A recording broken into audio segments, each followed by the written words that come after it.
आकाशवाणी कोलकाता गीतांजलि उछन तालमा खन एहब ना सानताड़ी आखड़ा 497.3 मीटर रे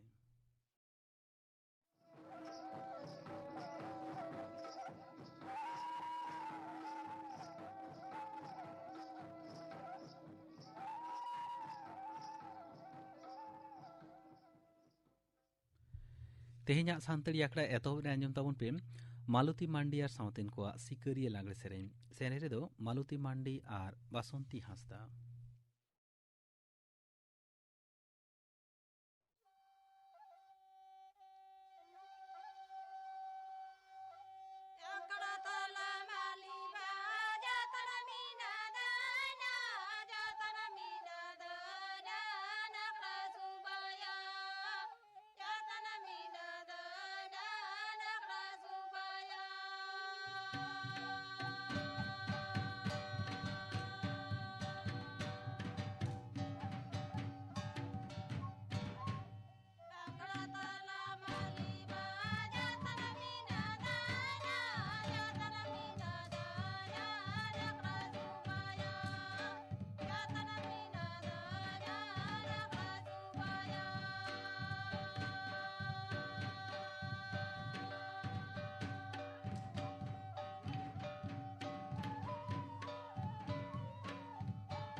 मालती मांडी और सावतेन को सिकरिया लांगड़े सेरें पे आंजम केता वना सेरेन तो किन ताहे कना मालती मांडी और बासंती हांसदा आर मी घड़ी तेम आंजमोआ खबर।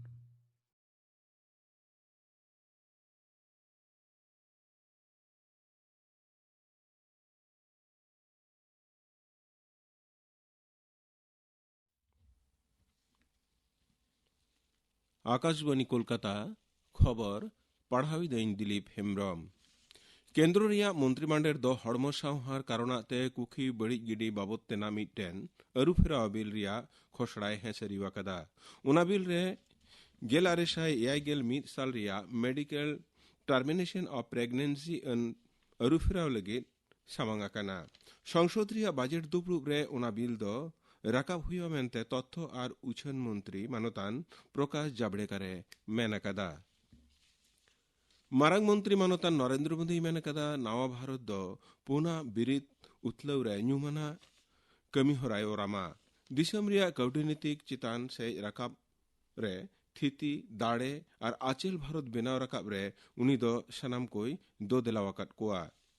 नवा दिल्ली रे होलानो एनसीसी वा बछरी जारवा रे उनी दो लेक्चारे एमेट कान तहेना सौद राष्ट्रपति मानतान एम वेंकैया नायडू दो जुवन को नवा भारत बेनाव राकाब लगित दो दिलावाकत कोआ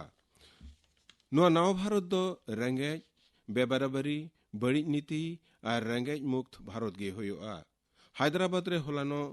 Kalam institute of youth excellence Kalam समावर्तन 2000 बारगेल रे भाषण एम अक्ते उनी दय मेन केदा जे जुवन को जेमन हिसलिए डहारते आलोको ताड़ाम्मा केंद्र रेन हड़मो सावहार मंत्री डॉक्टर हर्षवर्धन मेन कदा जे नोवेल कोरोना भाइरस रिया निस्टन जाहेरे नेरलेन खानगी उनी दो जेमन जेतीय हेल्पलाइन तलाते उनाय लई सदरमा नोआ भाइरस बाबत रे सनाम लेकान कुकली रिया तेला उना हेल्पलाइन तलातेगे एमोगोआ हेल्पलाइन नंबर दो कना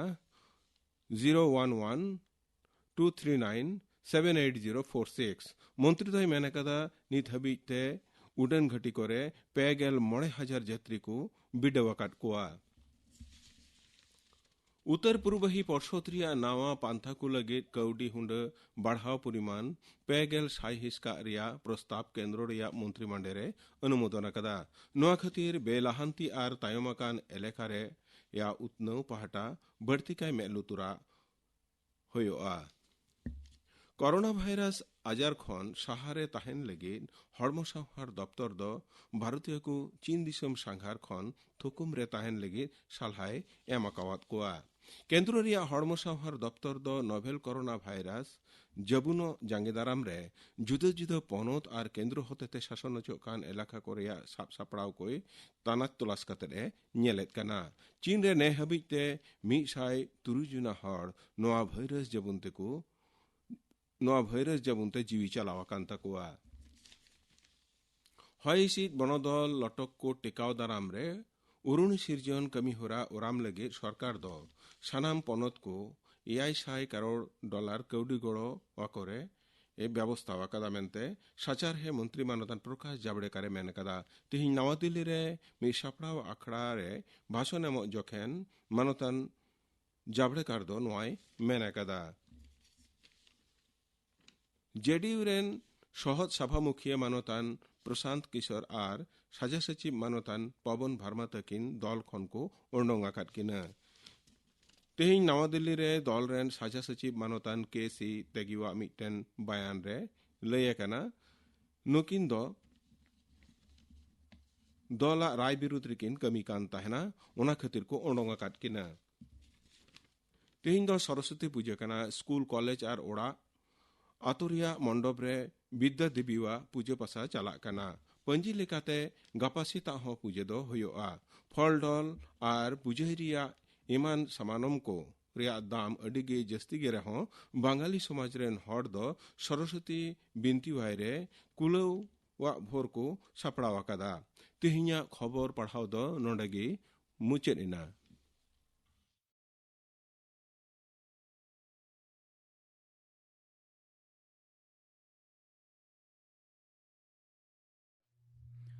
आखड़ा दो उछन आकाशवाणी कोलकाता रिया गीतांजलि उछन तलमा खन नितो दो आंजम ताबन पे पार्वती हेम्ब्रम और सावतेन कोआ दोंग सेरेन रे दो पार्वती हेम्ब्रम बादल सोरेन और हुपनी Hembrom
kada nayel khaba babu no tai hasari gi babu sunamina hasari gi babu sunamina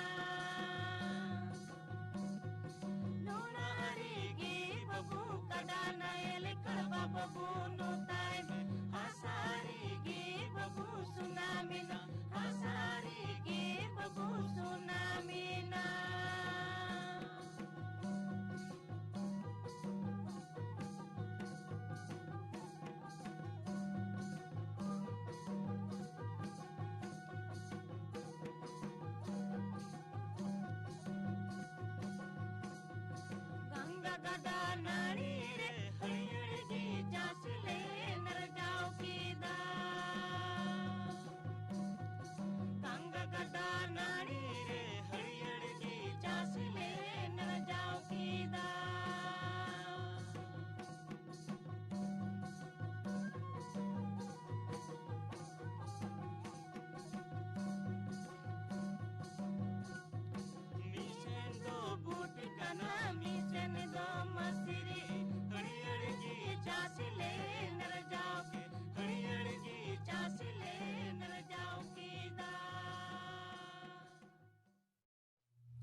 Parvati Hembrom साउतेन को दong सेरेñ पे आंजम केत ताबोना सेरेñ दो को ताहें कना पार्वती हेम्ब्रम बादल सोरेन आर हुपनी हेम्ब्रम नोआ तायम दो आंजम ताबोन पे तेहें रेनी पेड़ा हिसरे निर्मल सोरेन साउ कुकली रपड़ कुकली रे दो आल्लादी मुर्मू तेहें दिनी पेड़ा नोआ हिसरे तेहें दो नेवता होए कना मिद तीते तियार कारीगल मानतान निर्मल सोरेन गोमके जोहार जोहार गे आमा ओड़ा दो कारेताम इnye ओड़ा दो बोलपुर शांतिनिकेतन बनेरपुर डांगा अच्छा गोमके आम तो तीते जिनिसपाति कम तियारा होनोआ तीते तियार जिनिसपाति को दो 3 दिन धुरिया तियारी दा नोआ दो इन दो एहब दो 2005 को इन नोआ हर दो इन तड़ामी एहब चित को तियारा जिनिस दो माला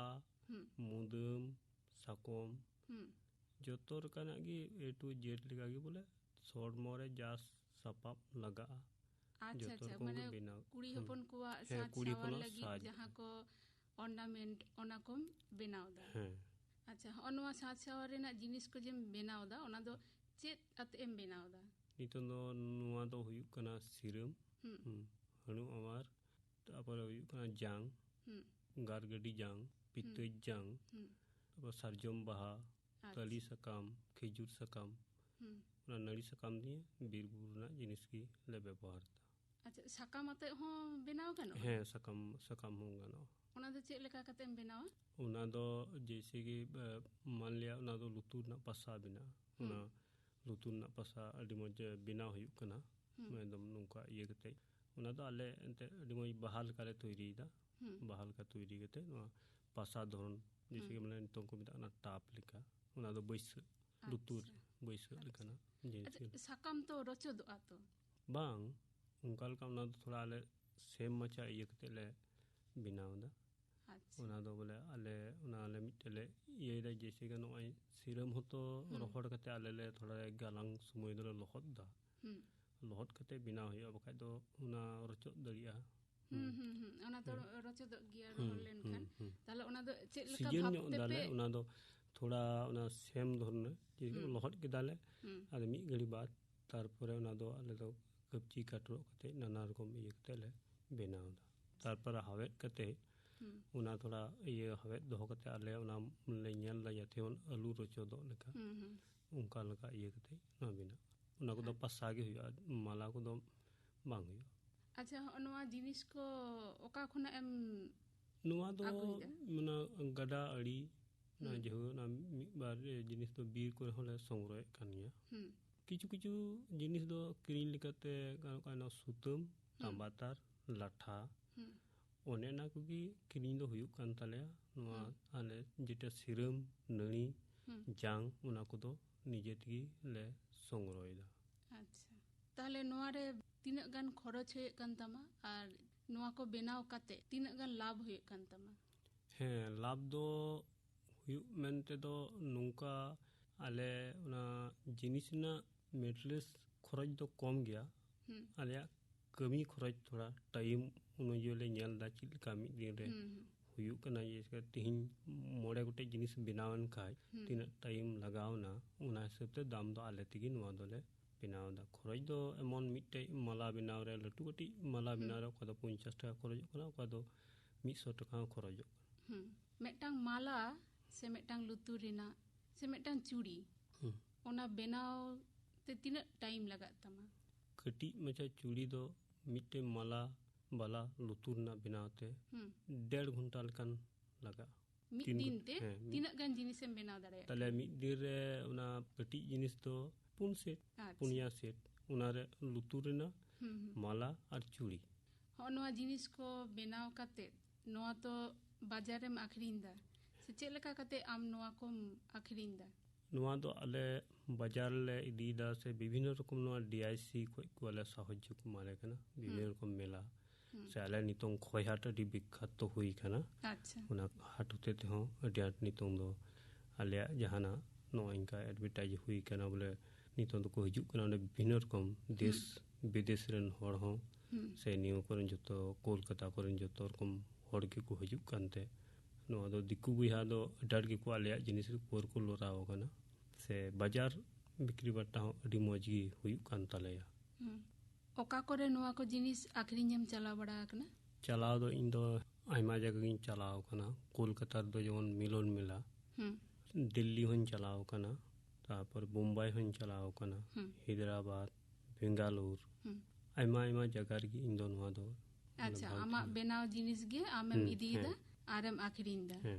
नोआ रेना दाम को चेलकम ᱧᱟᱢᱮᱫᱟ दाम दो बाजार तो भली हुई कना इन पुसा लका गिन एकौ दान ओइते निये ऊपर गिन सनाम निर्भर अच्छा नोआ तेगे आमा ओड़ा संसार तो चला कान तमा हो नोआ कामी तीते तियार जिनिस पाती को जहां कोम बेनाव कदा तो नोआ दो ओका कोन एम सेड़ा कदा नोआ दो है इंतिगी सेड़ा दो हुई कना किंतु नोआ कोई थोड़ा उनी नितों दो मिटे गुरु मेंतगिन मनावया दिबु मुर्मु उनी दो इनको सीनियर गिया लाहागे उनी अदो उनी हो इन मेंदा जखन नोआ नुंका अडी आश्चर्य ᱧᱮᱞ केदा अदो इहिन मेंदा नोआ हरतिन ताड़ामा अच्छा उनका दो कोनो ट्रेनिंग दो बाम हताव कदा बाम नोआ न ते ᱧᱮᱞ ते हैं सिनाओ नोआ को आखरिन कते चेक लेका काउडी मा अर्जावा काउडी दो अखन नोआ को आखरिन कते भलीगी मोटामोटी नोय मिड चंदू रे 10,000 12,000 जेमन सीजन हिसाब से उनका बोले हुयुक कानिया नोआ रेना बाजार दो सारा बछर गे हुयुक तो नेता दो डिगी आर हो गी जस्ती दी कना मेला करे तमा आरो बिसी गे आखिᱧᱚᱜ kan ta मेला करे दो डेट गी नोय कोलकाता मेला करे हो डेट गे अरे माल दो को नितन को लोराव कना नोआ को दो किरिኝ दा को ओकोय जस्ती दो नितन दो अबु नुकु देश विदेश रेन हो को सनाम गी दिकु को डेट गी नोआ दो को नोआ जिनिस पर को तो को कुसिया कांते अच्छा विदेशी को जस्ती को हटावदा विदेशी को हटावे कानिया कुसिया कना को चेलका को ओना को किरिñ कते किरिñ तायनम उनको ठेन खन चेलकाना कथा को माम आजेदा उनको को दो को मेंदा माने आले जिनिस रे पोरे चिदा पे उन भली मेना को आपे हर बुहा जिनिस तो थोड़ा बिनाव से जहाना से जतो हर साथे कोई साथे बांग मिसा कान तपेया थोड़ा आलादा रकम जिनिस ले नेले कानते अडी हाहाड़ा गेला अटकारे कान उना रस्कते अडाड गे को नोआ जिनिस पर दो को लोरा काना उना ते बोले अडाड के आले हो कुसिया काना को आर को हतावदा अच्छा हो नोआ जिनिस कोरेना दाम को दो आम गेम ठीक है दाम को दो आले निजे तिगी अच्छा एमनी नोतेरेन होड़ जहां दाम तक हतावदा आर विदेश रेन होड़ उनको दो चेक लेका को उनको दो थोड़ा गान नोते खोय नोआ दिसम खोय द विदेश दिसम रेन दो थोड़ा गान बढ़ती होले लई को कना उनको दो जहाना बाकु मिताले कना जापे निन हता पे उनको दो जमन आलेले मिता को कना आदो इन गान को हतावदा अच्छा उनका कोनो ऑर्डर को है बड़ा का मिया है ऑर्डर दो है हो नोंकन भापते तैयार में नोंकना डिजाइन तैयार में है ऑर्डर दो आइमा है कानिया आम उनको कथा मतन उनको आसाम पूरन करता को आसाम पूरन करता को गया onkan em bena ka ko जेमन उना को उदुआ इन खाई बोले नुंका लेका नुआ माप से नुआ जिनिस बोले साज हॉर्मोन साज इयते दो सनाम गी बोले बिना कतई एम दली काट को नित ᱟᱹᱰᱤ ᱱᱟᱯᱟᱭ ᱠᱟᱛᱷᱟ ᱟᱪᱪᱷᱟ ᱱᱚᱣᱟ ᱠᱚ ᱡᱤᱱᱤᱥ ᱠᱚ ᱨᱮᱱᱟᱜ ᱫᱟᱢ ᱠᱚᱫᱚ ᱪᱮᱫ ᱞᱮᱠᱟᱢ ᱫᱚᱦᱚᱭᱟ दाम को दो आले कमी ऊपर निर्भर लटू जिनिस से नोइन का ते डिजाइन हिसाब रहो दाम जहां यदि उडार माल कुराव लिखाई उनी तो उडार माल दो थोड़ा दाम जस्ती की पड़ा उना दो जमन उनी मेना उना हिसाब ते हम उनी कुसी लिका बनाव हुई कना उना हिसाब ते आले हो दाम ले ᱧᱟᱢ खाई दो आले उनका गिले बनाव कथा मा ᱱᱤᱛ ᱫᱷᱟᱹᱵᱤᱡ ᱟᱢᱟᱜ ᱛᱮᱭᱟᱨ ᱢᱤᱫᱴᱟᱝ ᱡᱤᱱᱤᱥ ᱡᱟᱦᱟᱸ ᱟᱹᱰᱤ ᱥᱟᱨᱦᱟᱣ ᱧᱟᱢ ᱟᱠᱟᱫᱟ ᱚᱱᱠᱟᱱᱟᱜ ᱡᱟᱦᱟᱱᱟᱜ ᱡᱤᱱᱤᱥ ᱨᱮᱱᱟᱜ ᱠᱟᱛᱷᱟᱢ ᱞᱟᱹᱭ ᱫᱟᱲᱮᱭᱟᱜᱼᱟ ᱥᱟᱨᱦᱟᱣ ᱫᱚ ᱱᱤᱛᱚᱝ ᱫᱚ ᱱᱚᱣᱟ ᱥᱩᱞᱩᱠ ᱴᱤᱧ ᱵᱮᱱᱟᱣ ᱞᱮᱫᱟ ᱢᱟᱨᱟᱜ ᱥᱩᱞᱩᱠ ᱚᱱᱟᱨᱮ ᱟᱹᱰᱤ ᱵᱷᱟᱹᱞᱤ ᱫᱟᱢ ᱥᱮ ᱨᱟᱹᱥᱠᱟᱹ ᱵᱚᱞᱮ ᱱᱚᱣᱟ ᱢᱟᱨᱟᱜ ᱥᱩᱞᱩᱠ ᱢᱤᱫᱴᱤᱧ ᱵᱮᱱᱟᱣ ᱟᱠᱟᱫᱟ ᱚᱱᱟ ᱦᱚᱸ ᱟᱫᱚ ᱟᱨ ᱵᱮᱫᱮᱥ ᱨᱮ ᱢᱤᱫᱴᱮᱡ ᱪᱟᱞᱟᱣ ᱞᱮᱱᱟ ᱢᱤᱫᱴᱮᱡ ᱴᱩᱯᱨᱤ बोले नुका मुकुट लिखा था मुकुट से टूपी मुकुट लिखा था ना दिखवा जमन बोले जमन खरक लिखा उनका उना बोले अदो ओने ना कुगी बोले लटू कमी दो इंदो बोले ᱧᱟᱢ लेदा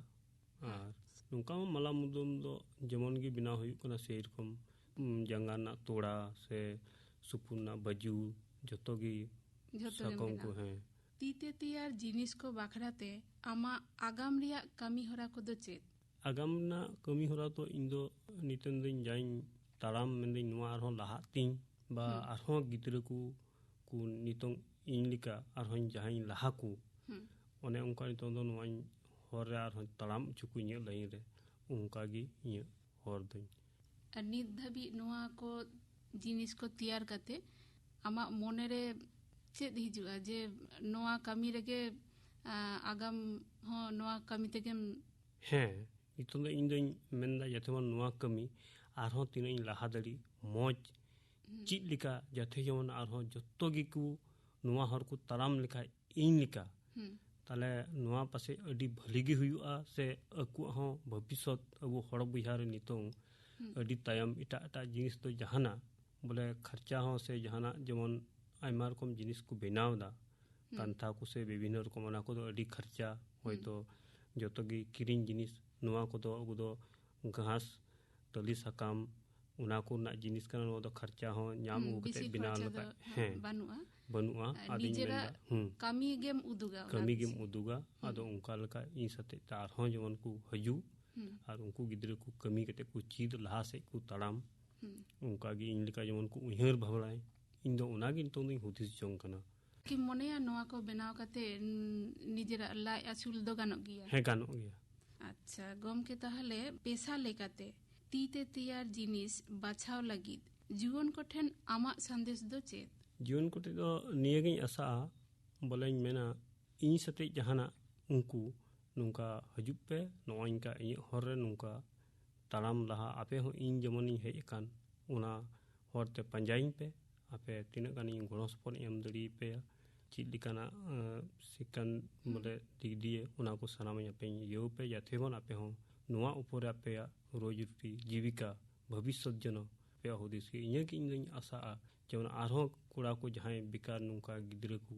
इने की इन बोले अडी खुशी हो मने रे एकवा आमा कमी होरा नेलते आरो जवन को आग्रह को उद्गव को ᱧᱟᱢ माको उद्गव को ᱧᱟᱢ गमके ताहले अलंगा गालमाराव नोडे गेलांग मुचदा मा ताहले सान्ताड़ी आखड़ा पहाटा खन आडी आडी सारहाव साउते जोहार तेही रिनी पेड़ा हिस रे निर्मल सोरेन साउ कुकली रोपड़ पे आंजम के तबना कुकली रे ताहे कना आल्लादी मुर्मू नितो गापना आखड़ा कामी हरा ᱧᱟᱡᱚᱢ आपेगे गापा सान्ताड़ी आखड़ा रे आंजमोआ कुनाराम मांडिया साउतेन को सापड़ाव तेना सेरिन पयरानी सोमबारी मुर्मू साउतेन को सेरिन आर सुनील कुमार सोरेना सेरिन इना बेकर आंजमोआ मोडरुज आजार आर आबोआ धारणा से हुदिस बाबते डाक्तार समीरन मांडी साउ कुकली रे ताहेना बिनय मुर्मू गापाना आखड़ा कामी हरा पे आंजम किदा तेहेኛ आखड़ा मुचेद मांग आंजम तवन पे बर्ष सोरेना साउतेन को सापड़ाव तेना परब सेरेन रे दो सर्पमुनि सोरेन आर सुंदरी हांसदा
बरसा सोरेना सावतेन को सापड़ा तेना पोरब सेरेन पे आंजम के तबना सेरेन तो किन ताहे कना सर्पमुनि सोरेन आर सुंदरी हांसदा नोआ सावते गे तेहेnya सानताड़ी आखड़ा दो नोडे गे मुचाद एना।